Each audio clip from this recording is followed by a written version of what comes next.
Chapter 7.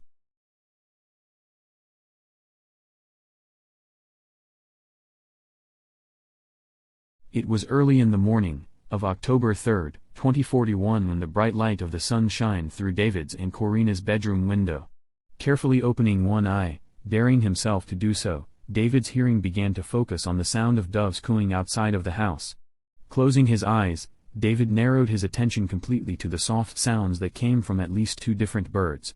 The bright rays of light, through the bedroom window glass, felt warm to the side of David's face. It was only a few moments later that David's soft mind had almost floated back into sleep.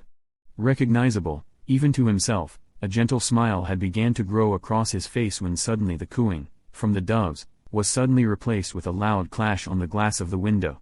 Sitting up abruptly, David reached towards the nightstand for his glasses. Quickly throwing them on, he found himself staring into the eyes of a large crow that wrapped its large wings against the glass. All good things do come an end, I guess. David thought to himself as the bird seemingly heard him as it hit the window, once again, very loudly. With this, David climbed out of bed as Corina continued to sleep. Once David got his slippers on, he headed for the window only wearing his boxers and a t-shirt. Just as he placed his fingers on the locking mechanism, with intentions to scare the bird away, the crow suddenly leaped back into the air and then disappeared around the side of the house. David was now 65 years old. Over the years, of full-time employment with the city hall, his back had gotten to where it would hurt during cold or humid periods within the weather. Now, as he turned to head back to the bed, he placed his left hand on his lower back as he simultaneously found his wife staring back at him, propped up on one elbow. "Are you all right, honey?"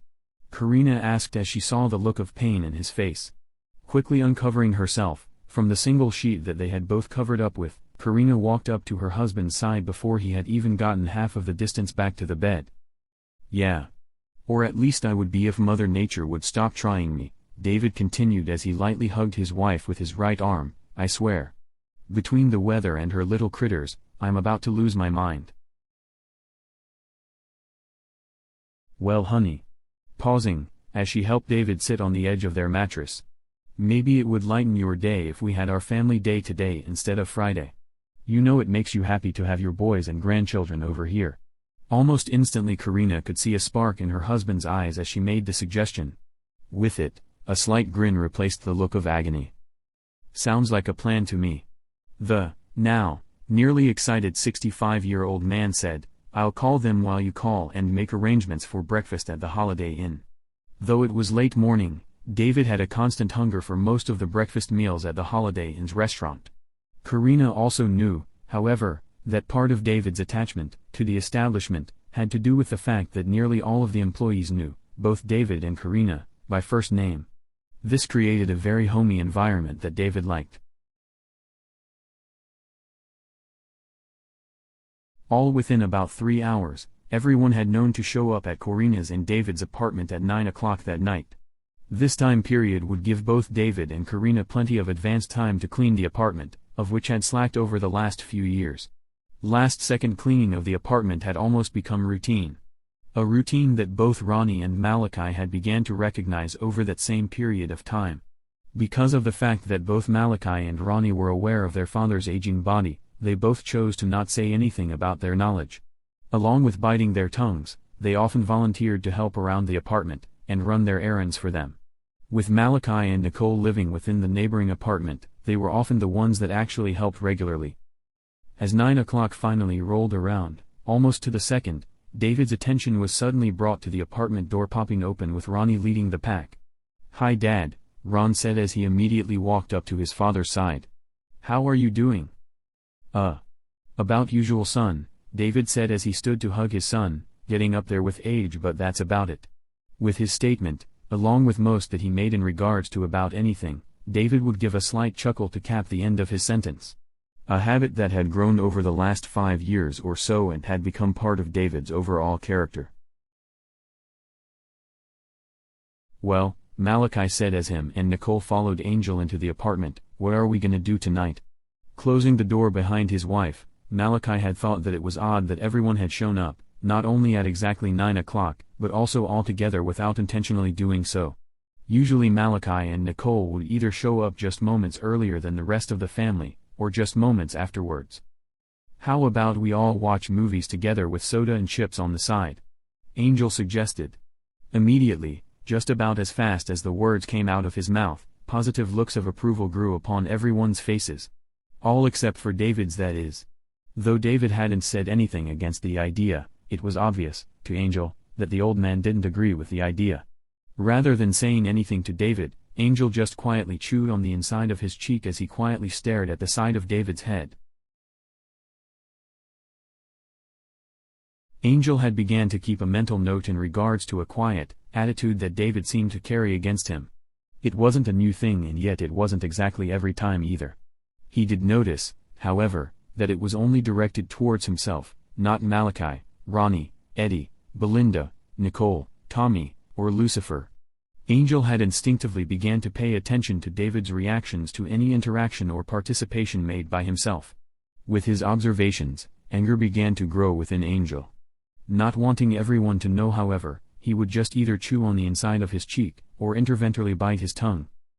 With the greater vote of the family, movies were watched up until about 4 o'clock in the morning.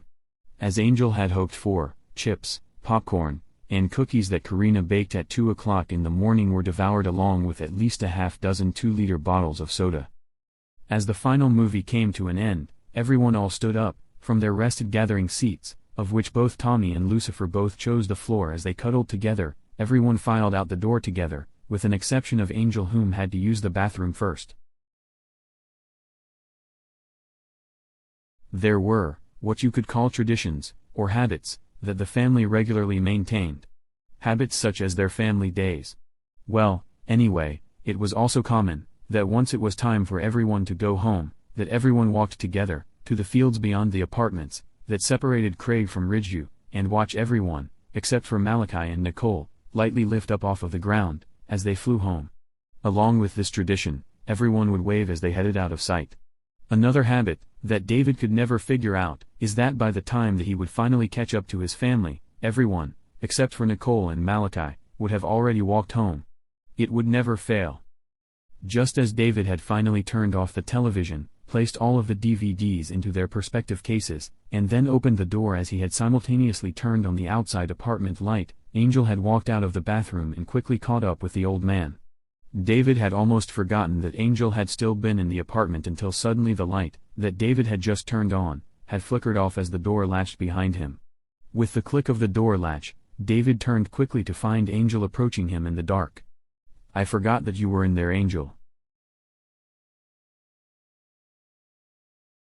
"Shut the hell up, David." Angel interrupted as he now stood by David's side. "Do you got a problem with me?" Immediately following his question, Angel grasped onto David's arm as he began to guide the elderly man into the darkened shadows of the building. "Wah! What do you mean? And Angel, where are you taking me?"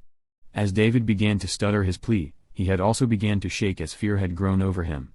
He didn't even understand the source of his fear, as Angel, himself, had only the physical maturity of a 10-year-old. One thing that never changed with Angel. "Where am I taking you?" "David, you are so damn stupid, dude. You don't even know your own family." "What do you mean, Angel?" "What do I mean? Well, let me think here a second, you idiot." Angel responded as he then slapped David over the back of the head. The hit, surprisingly to David, was hard enough to almost cause him to fall completely to the ground. Instead, David only fell to his knees, where Angel then stood face to face with him, long teeth. "We're nocturnal. Understanding me yet?" Angel continued. "No. I don't under." "How about no garlic on our pizza, David?" Angel counter-interrupted. "We're vampires. And so are your kids and wife." "David. You are so stupid, man. How the hell do you even dare to have an attitude towards someone that could destroy you in a blink on an eye? Answer me, David." "I didn't mean to upset you, Angel." As David pleaded, as he still stood on his knees, he began to quietly cry as gut instinct told him to please don't hurt me, Angel. I don't care what you guys are. Ronnie and Malachi are still my children. Please." "And," Angel said, now in a very quiet and soft tone of voice, "because what you just said, I won't let this hurt you, David." With the end of his sentence, Angel then stood forward, towards Dave, and lightly rested David's forehead on his own chest. Quietly, Angel could hear David beginning to cry again. "Since I was 13 years old, David, I've trusted you and looked up to you. But I can't trust you anymore." But Angel. Shh, Angel whispered into his ear. At the same time, Angel could feel David's hands hold on tightly onto his rib cage, with his hands on either side of him. Gently, Angel lowered his head as he leaned forward, into the crook of David's neck. "Regardless of our anger towards one another, David, I still care about you very much. Believe me, normally when someone finds themselves in this predicament with me, there is absolutely no love of any kind." Angel could feel David's body trembling. "I do care about you though. Goodbye, David." With this said, Angel then opened his jaws wide as he then sunk his teeth into David's flesh, wrapped his arms around David, and then began to levitate with him into the dark sky. It had only taken about a minute or two for the crew to get back to the house from Ridgeview. Just as they were about to land, Angel had caught up with them, bringing them all together, as a family unit, just before 4:30 in the morning. Just after everyone had walked in, through the kitchen's sliding glass door, everyone's cell phones began to beep, indicating incoming text messages. The instant choir of beeping had startled everyone, including Angel. "I can't find your father, guys. Either call me or come back. Mom." Ron read out loud. Just as quick as Ronnie had finished reading the message, he had also began to dial the number to his mom's and dad's apartment. "Hey Mom. What going on?" As Ron spoke, everyone had listened carefully to the one-sided conversation. It had seemed that it hadn't been that long since they received similar messages regarding Larry Wallace and David's father, Bill. The concentration onto the spoken words from Ron was intense. You could almost hear a pin drop outside of the sound of Angel's stomach growling. With the winding sound of the turning bodily fluids, everyone's eyes would momentarily fix themselves on Angel. In response, Angel would wrap his arms around his stomach and then give a slight grin. Approximately 5 minutes later, Ron disconnected his call to his mother, then slid his cell phone back into his pocket. Then, as everyone stared at him in total silence, he began to discuss what him and his mother spoke about. "It's happening all over again, guys. But only now, it's my father." The tone in Ron's voice was very serious as he was obviously shocked at the news. Resting his back up against the sliding glass door, he tilted his head, looking downwards to his feet, as he also closed his eyes. "Malachi and Nicole are searching the apartment area. Mom says that Malachi would contact us by ESP if he finds Dad. Otherwise we'll create a huge search party for him. Just like with Grandpa Bill." Everyone, with an exception of Ronnie, Belinda, and Macaulay, had headed off to bed just shortly before sunrise. When Lovisa had heard the news of David's disappearance, she immediately headed over to Macaulay's home to keep him company. The news had come to Lovisa from her father, Reggie Jewell. The weather, on this day of October 4th, was very bright outside without any snow yet. With Halloween just around the corner, however, everyone knew that it wouldn't be much longer before 3 foot of snow would be blanketing the entire western half of the state. With it, the loss of ability to find Dave. The morning hours seemed to creep by slowly as Ronnie remained wide awake for any news from his mother. Periodically Ron would call and talk to his mother, searching for answers that no one could give him. At about noon, Belinda, Lovisa, and Dondi headed over to the Ridgeview area where they met with local, county, and state police at the Ridgeview apartments. "So, a newer Moffat County deputy, Mark Ketz, said to Karina. "Why aren't any of the guys in your family volunteering to help in this search?" "Well, because they stayed up all night searching." Nicole spoke up for her mother-in-law. The county-wide search, and Amber Alert, had even attracted Nicole's mom, Lorena, and sisters, Chanta and Amanda. With the unwarranted questions from the deputy, whom was the local canine handler, Nicole quickly escorted Karina away from the man before she had a mental breakdown. Moments later, Nicole returned alone as she walked right up to the deputy. "Hey Deputy Ketz." Nicole called as she motioned, with her finger, for him to follow her away from the side of other deputies. "Who exactly do you think that you are?" "What do you mean?" the deputy questioned very defensively. I'll tell you exactly what I mean, Nicole continued as she stepped right up to the deputy's feet. With her finger pointed right to his chest, she held her opposite hand on her waist. My mother-in-law and I each have several years into law enforcement in this area. You will not be here trying to accuse anyone of any part in my father-in-law's disappearance. You will not talk shit towards anyone within our family. And, if you and your dog can't just do your jobs, you'll both be out of this search. Do you understand me? What the hell do you? Deputy Ketz. Chief Kibbe's voice shouted out from a distance. As Mark turned to where the voice had come from, he saw Chuck Kibbe headed towards him. Keep in mind, deputy, that the jurisdiction here still lies under the police department. Therefore you will refrain from badgering innocent people. Especially those that are either our police officers or temporarily re-recruited officers. Pausing as Chuck handed Nicole a badge and a service weapon, he then looked back to the young deputy. She has jurisdiction over you. Now watch yourself before you find yourself sitting in a jail cell without skipping a beat. Chief Kibbe then walked back to where he came from, leaving Nicole and Mark staring at one another. As you were saying? Nicole spoke firmly. As she continued to stare deeply into the deputy's blue eyes, soon the young man just turned his back towards her and then walked away. As the end of the day neared, just as the sun was setting, the search for David ended in front of WWMC 33's cameras and a reporter from CCMM radio. In preparation for his upcoming shift, Tommy showed up at the Ridgeview Apartments in uniform. Besides not finding David, has there been any problems? Tom asked Chief Kibbe. Nuh. Only some arguing between Nicole and Mark Ketz, Chuck said, and that was over an attitude from Mark. Chuck Kibbe was in his late 30s and in good physical shape. In the opinion of everyone that knew Chuck, it was well known that Chuck was a perfect replacement for Larry Wallace.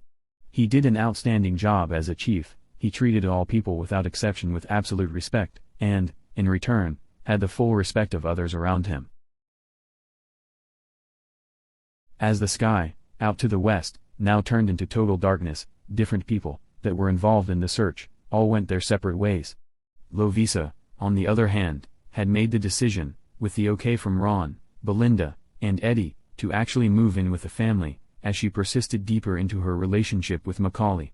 She had also felt that this decision would be the best therapeutic action to help Macaulay through what was considered to be another major loss to the family.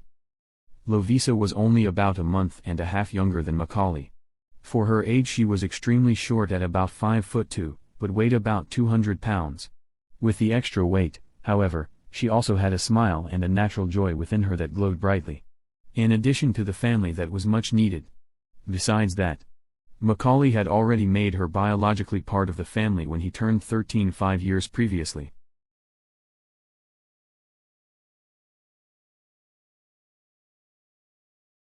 Opening his eyes, he could only hope that the recent events were part of a nightmare. To his findings, however, he now realized that he may still be within that dream as he found himself to be within unfamiliar surroundings. It didn't take long for him to realize that he was being held, by the wrists, into a standing position.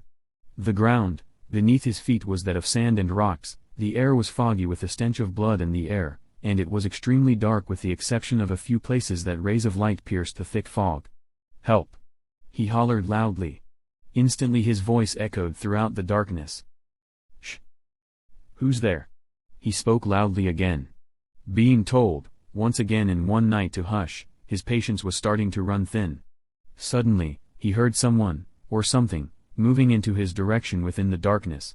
Someone with a limp as he heard a step followed by a drag. Moments later, he knew that someone was standing between himself and one of the rays of light as the person's body casted darkness over his line of sight.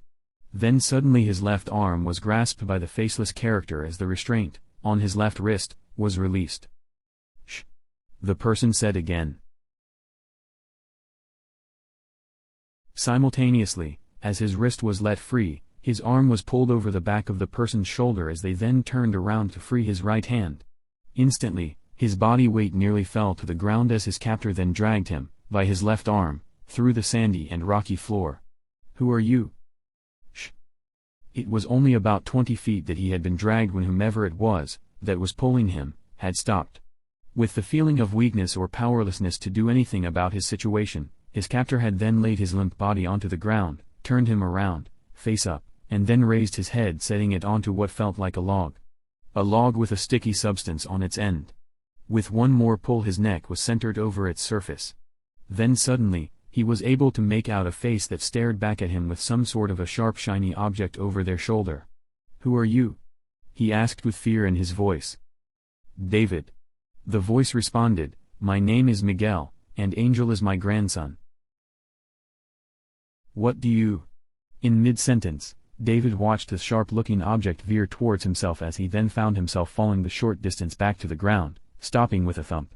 Now, without any feeling below the neck, David found himself staring at his own body as he also watched Miguel walking away into the darkness.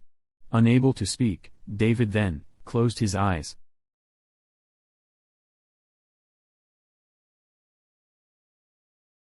It was just a little over a month later, on Ronnie's 38th birthday, when all of the searching for his grandfather had come to a stop.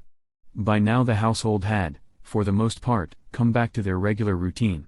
The situation at Ronnie's mother's apartment, however, had changed a lot as Karina found herself lost without her husband. With her 2 sons, however, and the rest of her family, she knew that eventually she would be alright. To ensure this, Ronnie and Belinda decided that it was time for them two to move to the Ridgeview apartment. "I understand, Dad," Macaulay said as he listened to his father's plan, "and we'll do whatever it takes to make the transition easier for you and Mom." "Thank you, son," Ron said as he hugged his 18-year-old boy. "And your mother and I really appreciate it." For the most part, with his girlfriend, Lovisa, living with them, Macaulay was able to keep his mind clear of the hardship of his grandpa David missing. The sudden change within the immediate family caused need for quick thinking and decision-making as Ronnie and Belinda both moved out. One of the decisions to be made was whom would move into the now vacant master bedroom. It was quickly decided that it would be Macaulay and Lovisa. This would create a vacant room upstairs and then also give the master bedroom to the one that would most likely be pregnant within the family next. The only drawback to Ronnie and Belinda moving out of the home was that now there would be no vehicle for daytime transportation. This problem was set aside, however, in hopes that soon someone, within the household, would buy a new car. Unlike when Malachi and Nicole moved out, Macaulay and Dondi handled the separation from their parents very well. "And right now," Ron explained, "Grandma Declue needs us nearby. Also, you guys can come and visit anytime that you want. The door will always be open for you guys." "Also," Belinda said, "I think that maybe it would be good idea for all of us to spend more time at Grandma Declue's and Grandma Sanchez's." "And that includes you too," Ron interrupted. "You guys may be adults now, Macaulay and Dondi. But that doesn't mean that you're too old for family. You might outgrow a pair of jeans or shirt. But, not family." Just as Ron finished his sentence, both Lucifer and Tommy walked into the kitchen. "And that goes for you too also." "What's that?" Tom asked as he, along with Lucifer, were suddenly at the accusing end of a pointed finger. "You guys, all, need to make regular visits to your grandparents' apartment. Grandma Sanchez, Grandma Declue, and also your Grandma Malbeth. And, of course, your parents also." Then, as Ron stepped up to both Tom and Lucifer, and then looked back to his own children, with his arms over Tom's and Lucifer's shoulders, and of course, us as well.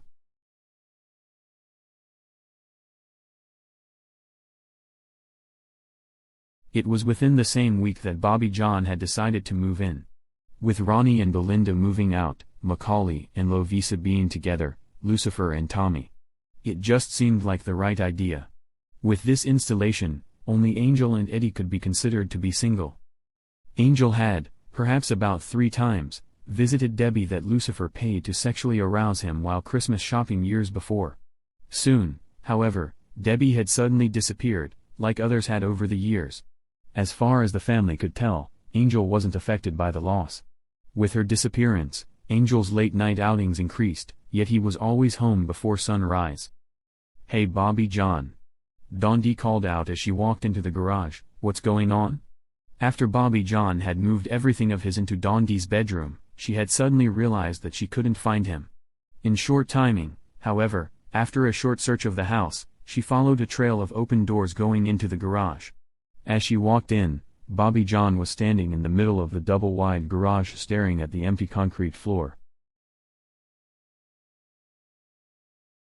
0 hours nothing, Bobby John said in a quiet tone of voice, but seemed strange to see such empty space within a garage without a car to work on. Or at least a parked one, he said as he then turned to face her. Reaching out to Dundee, Bobby John then pulled her close to himself. But then, I know something else that we could do in here also. Staring back at him, Dundee immediately smiled at his insinuations. And, what would that be? I don't know. Perhaps make a few vampires of our own. With his statement, Dundee smiled ear to ear as she then stood on her toes to kiss him on the lips. That's if it'll work without me being a vampire myself. Yeah. That would work. Pausing as she thought to herself for a moment, but I mean, if it's okay with you Bobby John, that it's time for you to become one of us. Holding on to her smile, she pulled her head back far enough to see his entire face as she waited for his response. Okay. So, how do we do this then? Bobby John questioned. He basically knew the details of how. What he wasn't so sure about, however, was whom exactly had to do it. Honey. Just say yes, and then I'll arrange for the rest. Lightly pulling herself away from him, she continued to hold onto his hands as their arms stretched. Yes. Yes, yes, yes. Let's do this together Dundee. Bobby John responded as he began to look emotional as he simultaneously pulled her close to himself again. I know that we're not married yet, if need be, our children can wait. But, more than anything else, I would like to become one of you guys. I would like to become a vampire and live a never-ending life with you and your family as we raise our own children. As Bobby John spoke, it sounded as though he had a ground plan for his words for this specific conversation. Let's do this now. Lucifer and Tommy. Dundee thought clearly, Bobby John and I need you two out in the garage. Well. Bobby John, both Tom and Lucifer are on their way right now to do this. Instantly, Bobby John's face showed surprise in Dundee's words as the ball began to roll faster than what he thought that it would. Then, right after she said that they were on their way, both Lucifer and Tommy walked into the garage door from the basement of the house. Hey Dundee. Tommy spoke just as they walked in. What's up? Turning to face Tom and Lucifer, Dundee had a smile that seemed to wrap itself around her face as she then responded. Bobby John would like to become one of us. And, if possible, I would like you two to do it.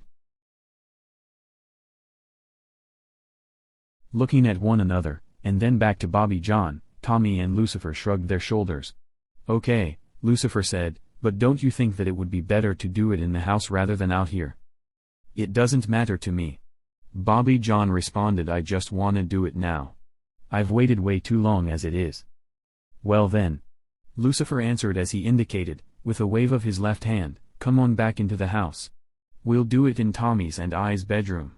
Immediately, with Lucifer's direction, Bobby John and Dundee followed closely behind as both Lucifer and Tommy led the way in, through the basement living room, and then down the short hallway into their room. Bobby, Tom said as they closed the bedroom door behind themselves. How about you go ahead and sit on our bed? What we're gonna do will cause you to momentarily faint. I don't want you to fall and hurt yourself. Pausing as Tommy quickly sat himself down on the edge of the mattress, he then patted his hand on the fabric right next to where he was sitting. Have a seat, buddy. Hesitatingly, Bobby John followed the directions as Tommy spoke them. Sitting beside Tom, Bobby John allowed himself to relax his body as he lightly leaned up against Tommy's side. Lucifer then sat down on Bobby John's right side. Lucifer also sat close enough to where he could share, with Tommy, the responsibility of protecting Bobby John from any possible falls. Okay Bobby John, Lucifer said as he turned to face him. Go ahead and lift your chin to where you're looking at the ceiling. As Bobby John immediately followed the instructions, Tommy, from the other side, then used his right hand to support the back of Bobby John's head, palming it like a basketball. Instantly, Bobby John could feel Tommy sniffing the left side of his neck as Lucifer simultaneously began to breathe in Bobby John's pheromones of the right side of his neck, just below his ear. Don't enjoy this too much guys, Dundee said to Tom and Lucifer, remember that he's mine. With the end of her sentence, she giggled lightly as both Tommy and Lucifer then opened their jaws wide. Then, starting off with a little lick across the jugular artery, both Tommy and Lucifer sunk their teeth deep into the soft tissues of Bobby John's neck. Instantaneously both Tom and Lucifer then also sealed their lips to Bobby John's neck as they both nursed the warm thick fluids. It only took seconds for Tommy to feel as though he was supporting Bobby John's entire body weight within his hand. "Okay, Tom." Lucifer interrupted the silence. "Let's allow him to lay down for now." As instructed, Tommy then pulled himself away as he also laid Bobby John's limp body onto the quilt. "Don D," Lucifer continued as he looked up to his little cousin, "if you would like, you can stay here with Bobby John while we go upstairs to make lunch." Looking at his watch as he then also stood up, "It's almost 1 o'clock in the morning."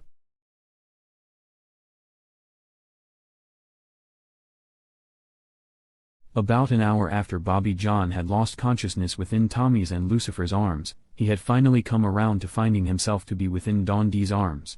Without speaking at first, Bobby John worked on allowing his eyes to adjust as his attention soon focused on her smiling back at him. "Am I a vampire now?" he managed in a quiet tone of voice. "Very much so." Don D responded as she then leaned over him and gave him a kiss on the forehead. "You just be careful where you plant your lips from now on." At once Bobby John then felt his mouth with his left hand as Don D remained over him. He didn't feel anything different about his teeth. "But my teeth? They will change within the next week or two." Don D interrupted, "There are a lot of changes that take place immediately, but the extended teeth are not one of them." Choosing to not get into the details of the exact changes, Don D instead chose to just rest her head on Bobby John's chest. About 3 o'clock that same morning, approximately 2 hours after Lucifer and Tom had infected Bobby John and Don D had walked into the kitchen to find the rest of the household, with an exception of Macaulay, playing Monopoly at the kitchen table. Macaulay was quietly watching the television in the living room. "Hey Bobby John." Eddie spoke up as he stood up at the table, "How about you relax with Macaulay out there while I get you something to eat?" "All right," Bobby John said as he looked up to Eddie, "Thank you." Then, without another word, Bobby John then sat down beside Macaulay, who had instantly laid his right arm over his left shoulder. "How do you feel?" Macaulay asked.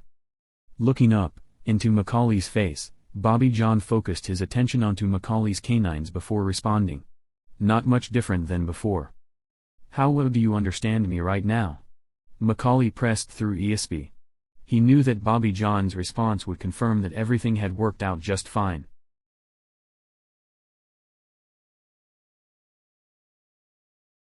"I understand you just fine." Instantly, following his question, Bobby John realized that Macaulay hadn't moved his lips. With the realization of what had just taken place, Bobby John's jaw nearly hit the floor. "It's called ESP, Bobby John." Macaulay verbalized, "We are able to communicate just by the power of thought. Whatever someone thinks, in regards to any male vampire, comes across to us just the same as spoken words. There are a lot of benefits to being a vampire, including some downs as well." "Am I gonna be able to fly like you guys can?" With his question, Bobby John pivoted himself, within the cushion of the 3-seater couch, to where he was facing Macaulay. "Yeah. And most likely before the end of the day." Pausing for a moment, Macaulay then turned himself around, to face Bobby John, as he simultaneously peered over his own shoulder to make sure that no one was about to walk in on their conversation. "I've got an idea, Bobby John." "Well. Well, what's that?" "Well, I'm presuming that you would like to marry Don D, right?" Macaulay asked. "Well, yeah. I would like to marry your sister," Bobby John responded. "So, how about you and I both propose to Don D and Lovisa at the same time? I think that it would be cool to have a double marriage." Pausing again, Macaulay looked back over his shoulder quickly and then, moved closer to Bobby John, stared him directly in the eyes. "In 1.5 months from now is Christmas. I think that we should plan to do our marriages on Christmas Eve." Just as Macaulay finished with his thought, a smile suddenly grew across Bobby John's face as he instantly felt joy within Macaulay's plan. "Let's do the proposals today." About 2 hours later, at almost sunrise, Don D and Lovisa were just about finished with washing the dishes when they both unanticipatedly turned to find Bobby John and Macaulay, with Eddie, Angel, Tom, and Lucifer standing behind them, as they stood together within the doorway to the kitchen. Without putting thought into the situation, Don D continued to wash dishes as Lovisa stopped to stare back at the boys. "Okay guys." Lovisa spoke up. "You're snickering among yourselves all morning. What's going on?" As Lovisa finished with her question, Don D simultaneously turned towards the guys as well as her interest in the answer merged with Lovisa's. "Well," Macaulay said as he stood forward with Bobby John. "Bobby John and I have made a decision." "A decision?" Don D interrupted. "Yeah," Bobby John continued for Macaulay. "And we realized that we should have your parents here." "Have our parents here?" Don D interrupted again as she rested her hands on her hips and made an odd look on her face. "Yes." Macaulay answered as he took another step forward, towards Lovisa. "It just seems like that they should be here, or at least included, when their daughters are being proposed to." "Ah," Lovisa gasped as she lost her balance, falling into Don D. "Oh, my God guys," Lovisa continued as she covered her face with her hands. Soon Don D found herself using Lovisa as a balancing tool as well. "And I think," Macaulay continued, "that Sterling, Scott, Lloyd, and James should be included this time." It had seemed that both Lovisa and Don D were petrified. For that matter, so was Eddie, Angel, Tom, and Lucifer, whom had known of the proposal plans for the last 2 hours.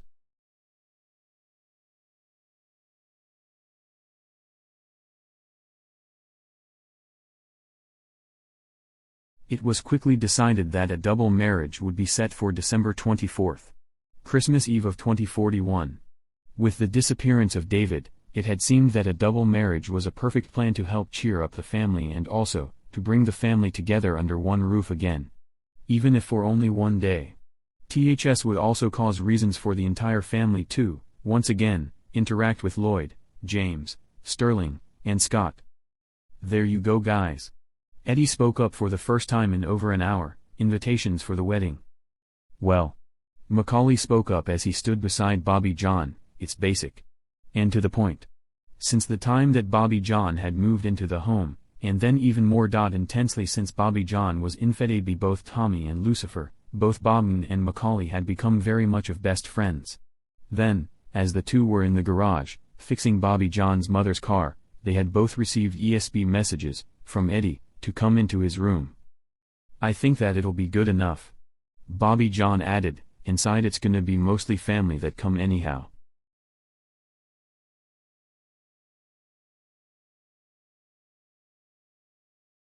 "And us."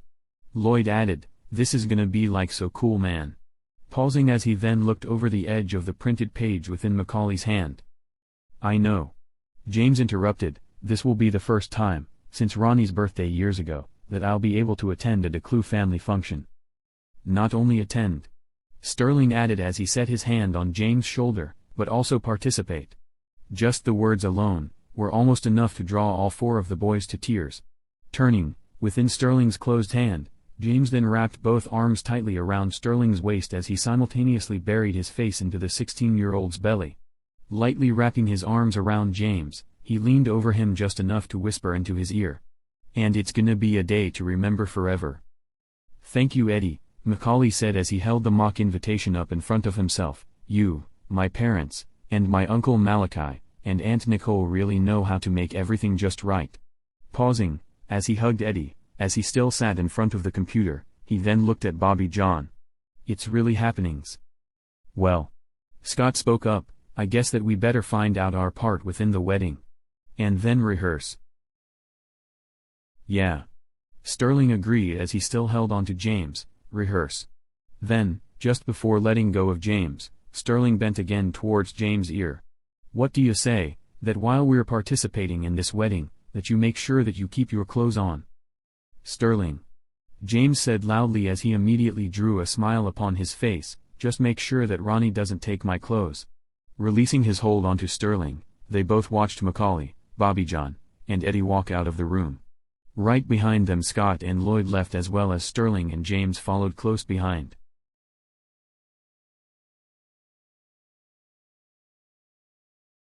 "Well Macaulay. That time has come," Ronnie said as he sat alone with his son in the kitchen. Waking up early this Christmas Eve, both Ronnie and Belinda headed into Craig to help prepare his children for their big day. Malachi and Nicole arrived about a half hour later with their mom, Karina, and their grandma Sanchez. "Yeah," Macaulay agreed as he leaned forward in his seat. As he then rested his elbows on his knees, he then hid his face behind the open palm of his hands. "I just can't believe that I'm about to get married. It seems like that it was just yesterday that you had caught me harvesting off of Bobby John at the Sunset Elementary School. Just over 30 years ago, buddy," Ron commented as he bit his lower lip, remembering back to Macaulay's and Dondi's first day of kindergarten. "I just wish that Grandpa Bill and Grandpa David were gonna be here today," Macaulay added as he then looked up to his father beside him. "I miss both of them." "We all miss them, Macaulay," Ronnie added as he looked back to his 18-year-old, "and I believe that both of them are with us, and I believe that they're both proud of you and Dondi." Setting his hand on Macaulay's shoulder, Ronnie watched his son offer a little smile as he reflected on his father's words. "Also, your mom, your Uncle Malachi, Aunt Nicole, Grandma Karina, Grandma Marie, and I are all proud of you." Just as Ron finished his sentence, him and Macaulay both noticed that Belinda was standing in the kitchen alone watching them. As their eyes fixed themselves on her, they both stood up. "Honey," Belinda said as she looked at her husband, "how about you go downstairs and look at your daughter's dress? She's looking great." As she spoke in a very quiet voice, Belinda then smiled as she looked at her son. Macaulay was dressed nicely, also in a 6-piece tuxedo that he had purchased out of his own pocket. This was the first time that a purchase of a tuxedo had taken place within the family. In the past, a tuxedo would have been rented regardless of the occasion. Either way though, Macaulay and his sister both looked very nice for their wedding. With a Christmas tree standing in the corner of the living room, the flashing light seemed to cause Macaulay's dark complexion of skin to glow. His canines had even seemed to glow, as well as the full length of them hung about 3/4 of an inch below the level of his lower lip. "Hi Mom," Macaulay said as his mom still stood in one place within the kitchen. "Hello baby," Belinda said as a tear ran down her cheek. Then, as she walked into the living room, she opened both arms wide as she wrapped them around her son. "You look great." "And so do you Mom," Macaulay said as he rested his head on her shoulder. This had been one of the very few times that he had ever remembered his mom wearing a dress. In fact, the only time that he had even seen pictures of her in a dress was at her own wedding. As predicted, it was mostly just immediate family that was invited to the wedding. The only exception was that of Mrs. Bruce. The only reason that limited invitations were handed out is that it was decided that all 4 of their ghostly friends would be there and wouldn't want to deal with who might exploit their personal lives as they lived with the dead. Basically no one, outside of the immediate family and Mrs. Bruce, took priority over Sterling, James, Scott, and Lloyd. The way that it was planned, for the wedding to take place, is that everyone would prepare for the wedding in the basement level of the house, and then proceed up the stairs, through the kitchen, and then into the living room where they would meet with the pastor of their church. Then, in front of the Christmas tree, Bobby John, Lovisa, Don D, and Macaulay would say their vows. Right now, however, they had at least 6 hours to prepare. It was only 1 o'clock that afternoon. To give themselves more time to prepare for the wedding, it was decided that all of the older women, including Marie, Karina, and Mrs. Bruce, would all drive down to Safeway to purchase pre-made deli food and cake. Then, once they returned, and everyone else was fitted into their suits and dresses, they would all take part in a séance to prepare and rehearse with Suit, Lloyd, James, and Sterling. "How about Lloyd and James both be the ring bearers?" Sterling suggested. "They've been known to the family longer than Scott and I." "Can you guys carry our rings?" Bobby John asked as he stood up to his knees from an Indian sitting position. "I've never." "Yeah. We can." James spoke up. "It'll look like that there are 2 rings floating in mid-air, but that's why we only invited immediate family." "Except for the pastor," Marie interrupted. "That's true," James answered. Then, as he paused, he put his index finger up his own chin as he thought to himself for a moment. "Magic." He then spoke up suddenly. "We can try to convince the pastor that one of you guys knows magic." "Telekinesis." Bobby John interrupted James. "I know how to use telekinesis." What's telekinesis? Malachi spoke up as he patted his son on the back. Looking around both Tommy and Lucifer, Bobby John looked at Malachi. Telekinesis is the ability to move objects just by the power of thought. You can do that? Malachi said sharply as he was shocked by the implication. Yeah. I can also do remote viewing, Bobby John continued as he was confronted by many faces of shock. Well. Ronnie interrupted from the opposite side of the circle, you have definitely found the right family to become part of. Well. That's it then for the rings. James said as he then moved out of the center of the circle. Seconds later Scott stood in James' place. How about Sterling and I both be the best men of the weddings? All that we have to do is sign our names on your marriage certificates. And you guys know how to do that? Lovisa asked as she held onto Macaulay's hand. Yeah. Just wait until your and Macaulay's children are born. You'll see us, with your own eyes, teaching your children. How much do you guys know about our unborn children? Macaulay asked. Well, Lloyd and James knew about you and Don D when your mom and dad were only teenagers. Scott said with a slight grin. Simultaneously, Macaulay noticed his father nodding his head in affirmation. You and Lovisa will have 4 children, Macaulay. And Don D. Scott continued as he looked beside Bobby John, you'll have 2 children. Will they turn out normal? Don D asked. The only children that anyone needs to worry about is one of Macaulay's grandchildren. One of our grandchildren. Lovisa spoke up. What's gonna? Lovisa and Macaulay. Scott interrupted, just the same as your Uncle Malachi was once told also. You have to, and must, love your children no matter what. This includes your grandchildren. And no.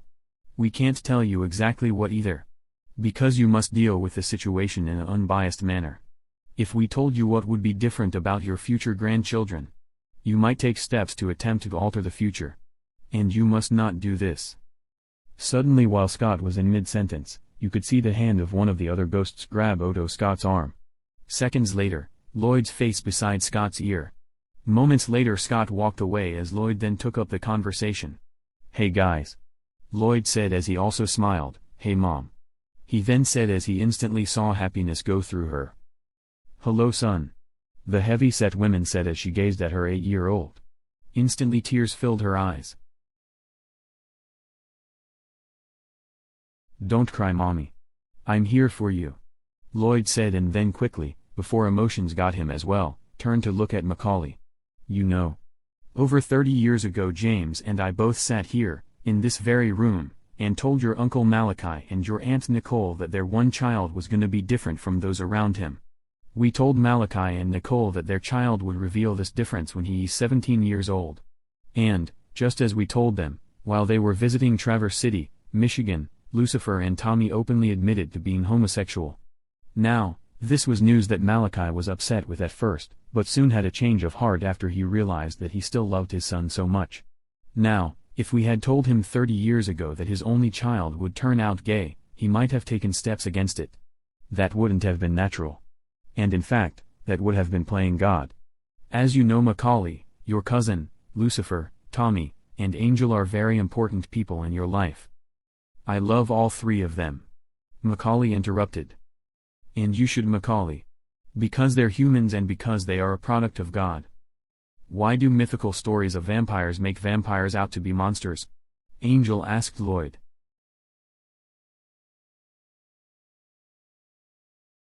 Because there were people, such as your grandfather Angel, that made vampires out to be monsters. You see, vampires alone are a minority race of people. A race that was almost made entirely extinct because of your grandfather Angel. And so now, any time that a person turns on a television or opens a book about vampires, they are seeing and reading about monsters rather than humans like yourself. What your grandfather had been doing, and is still doing till this day, is playing God.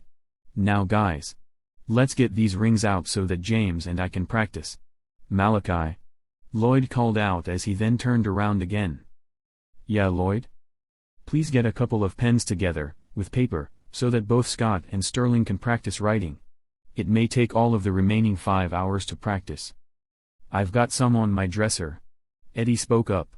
Instantly Lloyd looked up, as he stood on his tiptoes, onto the surface of the wooden contraption where about a half a dozen pens stood on top of a notebook.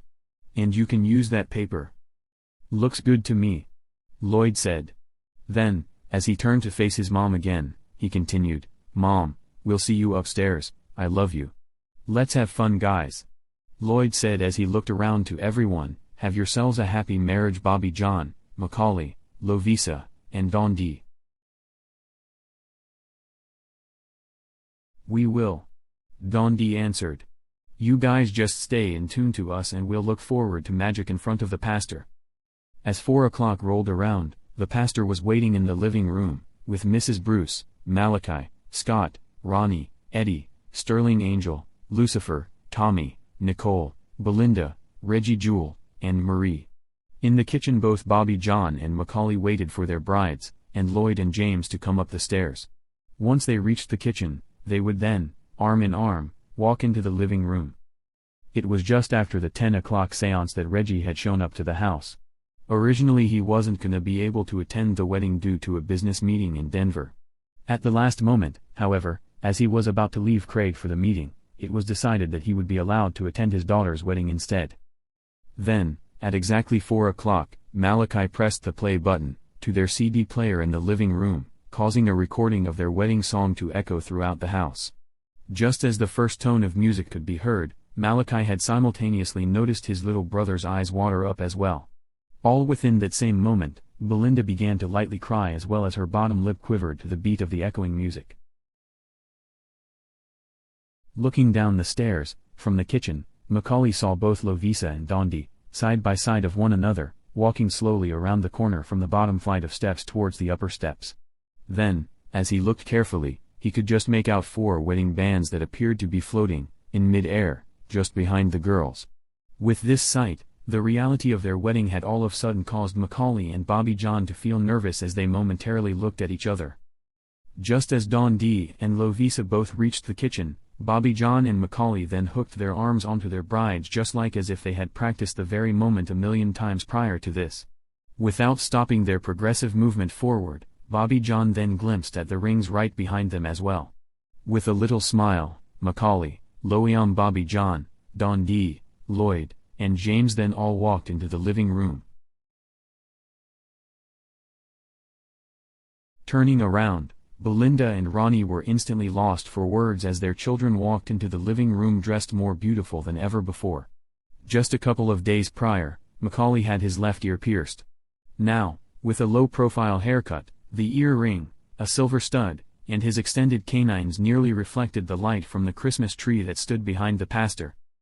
For the most part, as everyone else only watched the brides and the grooms, the pastor, Mrs. Bruce, and Reggie Jewel seemed to have to fight to keep their attention on Bobby John, Lovisa, Dundee, and Macaulay, as their eyes kept going back to the golden rings that hovered just 3 feet off of the floor behind them. Then, just as the pastor cleared his throat, everyone's attention focused on the brides and groom. "Ladies and gentlemen," Father Tom Carlin started, "we are gathered here today to bring Ms. Dundee DeClue and Bobby John Southern together and Ms. Lovisa Jewel and Macaulay DeClue together within this double marriage." Pausing, as Tom then looked up to Bobby John and then Macaulay, "Guys, while I'm speaking to you, repeat my words. All right?" "Okay." Both Bobby John and Macaulay responded together. "Now, Bobby John and Macaulay, please turn to face Lovisa and Dundee." Pausing, as he watched the guys follow his instructions, he then opened up his book, I Bobby John Southern. I, Bobby John Southern. Bobby John's lower lip began to quiver just as Belinda's was. I, Macaulay DeClue, Tom continued as he now looked at Ronnie's son. I, Macaulay DeClue. Macaulay could feel a bead of sweat rolling down his back. Agree to take Dundee DeClue's hand. Agree to take Dundee DeClue's hand. Agree to take Lovisa Jewel's hand. The pastor continued as he looked at Macaulay. Agree to take Lovisa Jewel's hand. Instantly Macaulay could feel a second bead of sweat forming upon his chest. And to cherish her forever and ever, through sickness and health. With this, Tom looked at both Macaulay and Bobby John to respond. And to cherish her forever and ever, through sickness and health. Both of the boys were now on K. Until death, do us part. Until death, do us part. Now Dondi and Lovisa, please repeat these words after me. With his pause, the pastor could see both of the girls chewing on their bottom lip. I, Dondi de Clue. I, Lovisa Jewel. I, Lovisa Jewel. With her words, tears could be seen building up in Lovisa's eyes. Agree to take Bobby John Southern's hand. Agree to take Bobby John Southern's hand. Agree to take Macaulay de Clue's hand. The pastor continued. Agree to take Macaulay de Clue's hand. Looking into Macaulay's eyes, Lovisa now watched as Macaulay's eyes filled with tears as he smiled back at her.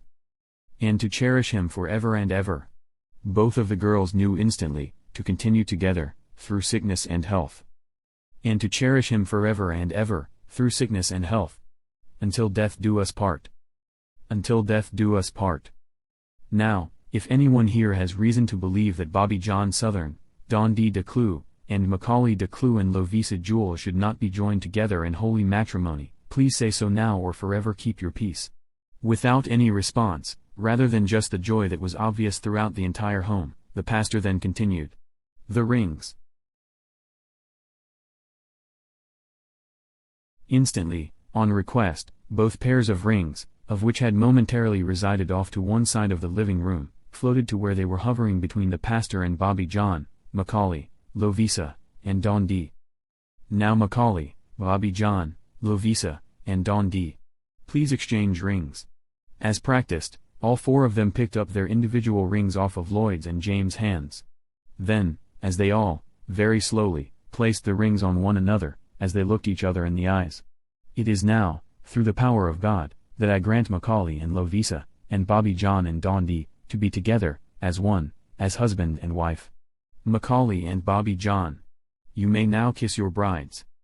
Instantly the entire home broke out into cheers as the pastor's attention was simultaneously drawn to the marriage certificates, as they sat on the nearby coffee table, where two pens, seemingly by magic, floated above the paperwork with their ballpoints down pointed into the script. With a closer look, the pastor could see the script forming the signatures to Sterling Ross and Scott Helsel. Telekinesis, Malachi said as he suddenly patted the old man on the shoulder. It's a strange thing. Ain't it? Startled, as his attention was quickly disrupted from the marriage certificates, the pastor quickly turned his head as he saw Malachi smiling back at him. Yeah. Telekinesis. With his response, he then looked back to the certificates where the two pens now sat beside the paperwork motionless. Reaching out, towards one of the pens, the pastor gently rocked the slender plastic tube under his index finger. Okay folks. Ronnie suddenly spoke up, listen up for a moment. Immediately the whole house hushed at Ronnie's command. Today is one of the greatest days of my life. It seems as though it was only yesterday that I was watching my beautiful wife, Belinda, give birth to our twins. Today they're both grown up and married.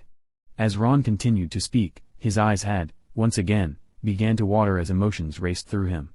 This has been a rough couple of months as mine and my brother's father, David de Clue,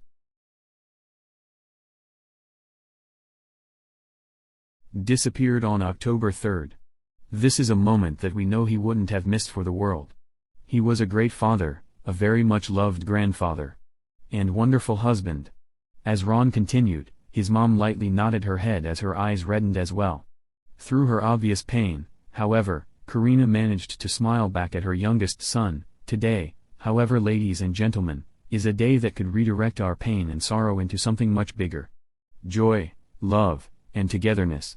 Togetherness as a family. Togetherness as friends. And a togetherness in a way that we each know that we are individually loved very much. Pausing for a moment, as he stared at both of his kids, he then continued, Macaulay and Dondi. Your mother and I both love you too so very much. Ronnie's right eye suddenly let loose a single tear that ran down his cheek, like the pastor said. We give you today, the rest of your lives to love and cherish one another. Congratulations. As silence still held over the household, Ronnie then began to clap his hands as he stared at his children. Moments later, everyone was, once again, cheering and clapping loudly.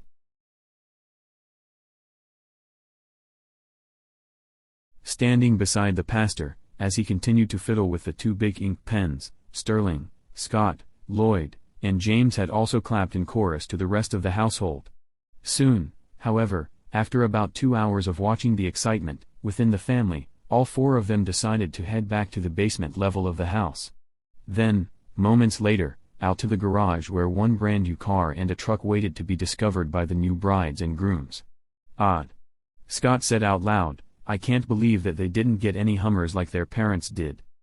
Well, sticking to the same routine can get boring after a while. Sterling responded, "What counts though, is that they are gifts from the heart and now they have vehicles to travel with like everyone else." As Sterling, James, and Scott remained outside of the cars, Lloyd stuck his head through the side of the driver's side rear seat door. Then, after inhaling deep, to get a whiff of the new car scent, he then pulled his head back out as he saw Sterling staring at the trunk of the car. "A 2042 Mercury Sable," Sterling announced as he then looked at James as he stood behind the truck. "This one's a 2042 Ford F350 4x4. Just as he finished reading the vehicle type, James pointed to white paint that was on the rear window of the truck. "Congratulations Bobby John and Dawn D. Just married." Looking up to the window of the Sable, Sterling saw a similar message painted on it. "Congratulations Macaulay and Lovisa. Just married." Sterling continued as he also pointed at the words as he read them out loud. On top of both, the car and truck, you could see a big bow made out of blue material. With this, just as Scott was now pulling his head out of the side of the truck, all four of the boys heard the rear door of the house opening. Turning towards the garage door, Bobby John, Macaulay, Dawn D, and Lovisa had burst into the garage with smiles stretched across their faces. Then, as their eyes instantly set themselves on their gifts, Bobby John had known, somehow, that the truck was his and Dawn D's. Then, as he put his keys into the lock on the driver's side door, his automatic suspicion was confirmed. Though nobody started a motor, all four of the kids climbed into their vehicles as all of the adults gazed at them. As Lloyd watched the look on his mother's face, he had momentarily seen a look of sadness as well. "Lloyd," she whispered, "I wish so much that I could have had this opportunity with you." Lloyd's mother's words were so quiet that nobody, except for Lloyd himself, had heard her. In response, Lloyd took a hold of his mom's hand and lightly squeezed. "But Mommy, we still have each other." Knowing that his mom couldn't hear him, he watched her respond to his touch by placing her other hand on top of his. With this she then smiled as she looked down towards the ground. "Are you all right, Mrs. Bruce?" Malachi spoke up as he thought that he had seen pain in her facial expressions. Raising his hand, he then patted the older women on the back. "Very much so, Malachi," she answered as she looked up into his eyes. "I just wish that we could have had similar experiences with Lloyd." "I understand, Mrs. Bruce. I wish that Lloyd was still alive also. He's my best friend." As Malachi finished his sentence, he then took notice of her hands, of which she was obviously holding her son's hand. "And Lloyd will always be my best friend." Seconds later, Malachi then felt something grasp onto his own hand. With it, the impression of a child's size hand appeared. This was the first time, since Malachi was a child, that he had physically touched his friend. The feeling was that of instant joy as happy moments, in his own childhood, that involved Lloyd, flashed through his mind. It had seemed, that for some reason, that all of the seances within the past, never amounted to the feelings that he now felt as Lloyd intentionally stimulated him. "Hey honey," Nicole called out as she approached her husband, "are you all right?" Just as the words left her mouth, she had also noticed what it was that him and Mrs. Bruce both stared at as they stood away from the gifts purchased for his little nephew and niece. As her eyes focused on the small handprint within his hand, she suddenly gasped as she simultaneously covered her mouth. It was only about another hour when the celebration was over. In no time at all, the entire crowd had dwindled down to only those that lived in the home. "That was cool what you did today, Lloyd," James said as they sat in the upstairs living room. Watching Lucifer flip the television channels, as Tommy laid over his lap, Scott had began to discuss, with Sterling, his knowledge of the universe. This was a subject that was often spoken of, as all four of the boys had wished that they could personally participate with NASA in their adventures throughout the Milky Way. It was hard to believe that it had already been nearly 20 years when man had first moved to Mars. With it, The race to reach all corners of our galaxy as a replica of the International Space Station, ISS, had just recently reached Andromeda. The new frontier. After NASA's Smart Lander/Long-Range rover launched in 2009, the doors were blown wide open for man's travel to Mars. 2 years later, in 2011, NASA's Scout 2 launched along with Sample Return 1 in 2014, of which prompted Sample Return 2 in 2016. Now, in 2041, there were populations on Mars similar to that on Earth. Man had found a way to escape a planet that man had began to destroy. I wonder if there are any vampires on Mars? James asked as he looked over to Scott. I doubt it. However, knowing the reproduction rate of this family, there very well could be in the near future. Scott added it as he then stood up from the couch. Walking over to the other end of the couch, where Tom and Lucifer cuddled together, Scott then leaned over Tommy's head as he faced the television, laying down on his side on Lucifer's legs. Using his hand, Scott brushed a few of Tommy's hairs back, exposing his left ear. I didn't know that Tom's ear was pierced too. Well, of course it is. Sterling answered. Where do you think that Macaulay got the idea to pierce his? Wow. Tommy's been here most of his life and I. No. Lloyd interrupted. Tommy just got his done about 2 weeks ago. I wonder if there's any other piercings that I don't know about. Scott continued as he began to head back to his end of the couch. With Tom. Lloyd spoke up again. Believe me when I say that you really don't want to know. As Lloyd finished his sentence, Sterling's attention turned to him as his jaw seems to have hit the floor. Hey guys. Sterling said as he still had a look of shock on his face, how about we stick to the subject of Mars?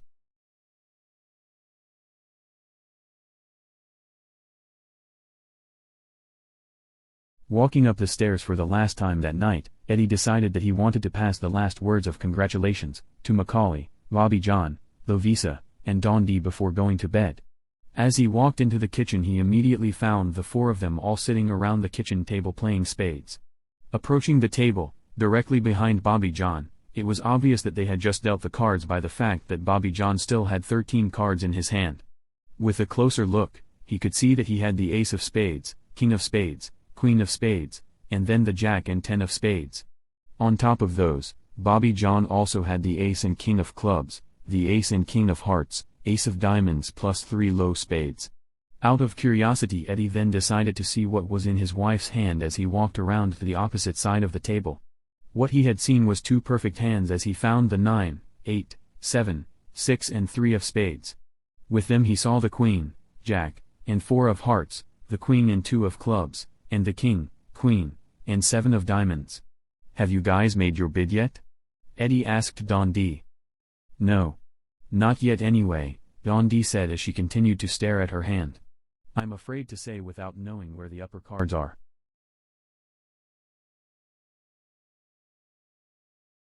Well.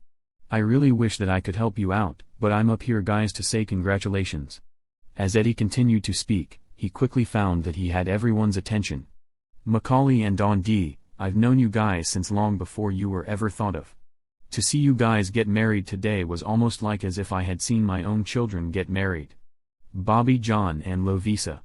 I've known you guys for most of your lives. I love all of you guys very much. Eddie. Macaulay interrupted, you've been an uncle to us just the same as Uncle Malachi has. You've been there for us, we know you love us by the fact that you have protected us at times. Just the fact that we haven't ran you off means a lot.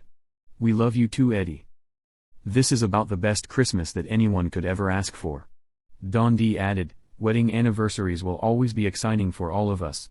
While Don D spoke, Angel walked into the kitchen and then stood beside Bobby John. Hi guys, Angel said as everyone smiled at him. Though he was now 33 years old, still to this day, as he stood smiling back at everyone, he had remained in his 10-year-old looking body. Not even a single crease of his skin would have given any hint to a day over 10, much less his voice that had never changed either. As he raised his arms high into the air, as he stretched, it was clear as day that he never grew body hair either. I just wanted to say congratulations also. And Merry Christmas. Well, thank you, Angel, Macaulay said as he picked Angel up and set him onto his lap. With Angel facing him, with his legs straddled over his own, Macaulay hugged him gently as he pulled his little body snugly towards himself. "And we all wish you a Merry Christmas too." Leaning over to his right side, Bobby John lightly patted Angel on the bare back as Macaulay continued to embrace him. "I just wish that Grandpa David was here to see us." Dondi spoke up, "I think that this would be a great day for him too." Just as the words had left her mouth, the lights had suddenly flickered off as everyone instantly found themselves in total darkness. "Oh!" Angel suddenly cried. Simultaneously Macaulay tightened his grip onto Angel's small body. Next thing that everyone knew, the lights suddenly flickered back on as everyone suddenly noticed 3 deep cuts across Angel's back. Before anyone could even calculate what exactly had happened, 3 separate streams of blood flowed downwards towards his waistline.